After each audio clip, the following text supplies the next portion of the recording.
stay between your man and the basket. And like where he goes, you go. All right? And wherever it is, I'm going to keep moving. I'm going to focus on you, and I'm not going to get all worried about other stuff. And then if you go for something, I'm going to put my hand in your face. One of these you're going to focus on. You can't focus on two. Right? Try to focus on guarding two people in basketball. How well does that work? Can't do it. Jesus, you can't focus on both of these worlds. You're going to focus on one. And the other one, he said the word is despise. It's a fascinating word. Literally, when applied to things, like worlds here, it really means to think little of, to kind of ignore. You know, I've in my office, my bottom right drawer is filled with junk. Probably important stuff that I forgot I put in there, and other things that someday I'm going to file, you know, like election results from, you know, Ronald Reagan running for president. That's it. I was going to file that someday. Decades old. And every week I put on my to-do list, file stuff from junk drawer. You know what I do Friday of every week? I just click next week. Next week. I've been doing that for years, possibly. I don't know. Because you know what? I'm just looking at it going, you know what? It's just not that big a deal. It's not that big a deal. You know, I know. I need to do it. It's a good thing, but I just kind of ignore it. Jesus goes, look, you're going to really be focused on one of these kingdoms, and the other one, you're just not going to think that much of, and you're just going to let things of it slide. Jesus said that's just the way it works. And so the question is this. Which world are you going to be devoted to? Which world are you going to focus on? Which world are you going to make priority? Which world are you going to seek contentment from? Because it's going to be one or the other.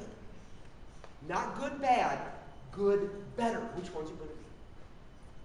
And here's what Jesus is saying.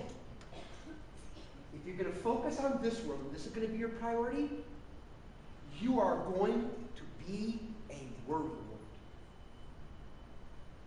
Worry is going to keep popping up in your life like crazy. But if you will focus on this world, okay, and you're devoted to it, and this is your priority, then you know what? Then worry will begin to be eliminated from your life.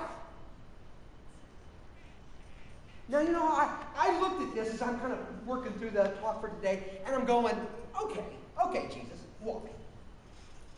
I mean, I know you're telling me that should be enough, but I'm just rebellious enough that sometimes I go, I want to know why. And so I'm thinking, you know what?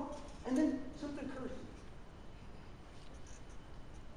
If I decide to devote myself to these things, and I want to really take care of my soul and be connected to God and growing in God and all that kind of stuff, and I really want to give of my life and of my stuff to advance the purposes of God, and I really want to grow in character and become more like God, more like Christ. You know what I found?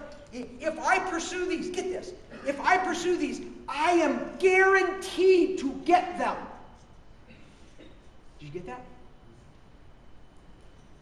If I make these my pursuits in life, it's a guarantee, it's a lock. You go after them, you'll get them, because God wants you to have them, and He'll make sure they're yours. You focus on these things, and what you want, you will absolutely get. But how many guarantees are over here? If you really work hard, can you guarantee you're going to be healthy? Can you guarantee you're going to look good? Yeah, we don't really answer that one. Can you guarantee you're going to get financial gain and have stuff? Can you guarantee that you're going to have enough capability so you can do the things you want? It's like, no, I have no. If I pursue that, I know I can get it. If I pursue this, so I have certainty and I have uncertainty. Here's something else. When I get this stuff over here, I get connected to God, and I'm growing. He's putting His life into me, and I'm doing things and advancing the purposes of God and the lives of other people and all that kind of stuff, and I'm growing my character. No one and no thing can take these away from me. Nothing. Can I say the same thing about you? Let's say I am healthy, and I'm really strong and fit, and I got lots of stuff. I'm incredibly capable. Am I always going to have it? Can that be taken away? Yes or no, people? Yeah. Man, couldn't we all tell stories? people we know, I mean our own story. But you know what? Suddenly health, even though I was health nut, gone. Then I had stuff wiped out. You know, we know capable people beset by Alzheimer's, having a stroke, and suddenly the capabilities they had not there. And so when I have these things, I am secure because they cannot be taken away. But when I have these things, I'm insecure because they can be taken away at any moment. And then I thought this. When I get these things, I have a full life. I have a full life. I mean, I feel good about who I am. I feel satisfied. I like who stares back at me when I look into the mirror. This is like, yeah, this is life that is really life. It is so satisfying. It's in sync with my intent for existing. But these things here in the material world cannot deliver on the promise of a good life. They cannot deliver on the promise of a quality life. They cannot satisfy. They can only titillate. I was in graduate school down in South Carolina, and I got a job for a while working for a company. It was called Curtis Carolina, and the owner of the company was Dick Curtis. And he had gone through school, he was an innovator, and he had actually developed some chemicals to be used in the electroplating industry. He had patented them. He was making incredible sums of money. And I kind of ran the warehouse, and barrels of all sorts of stuff were shipped off every single day all across the country. He was making money hand over fist. Just outside Greenville, South Carolina, is Paris Mountain State Park.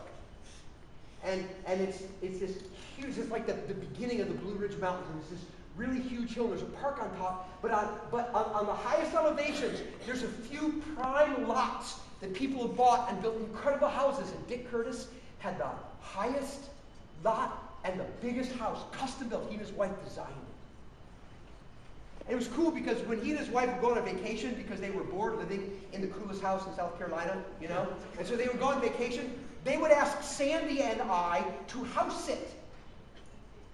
You know, because, God forbid somebody should break in and steal something. So you guys live in our house. And so Sandy and I moved out of our 90 square foot apartment. And we slept in like a 200 square foot bedroom. It was cool. We lived in all this luxury. It was just unbelievable. He drove a Beamer. She drove a Mercedes. They go over the world. It was quite the life. Eventually, he decided what he was going to do is sell his company for many, many dollars. Many, many dollars. More money than I will make in my lifetime times 50.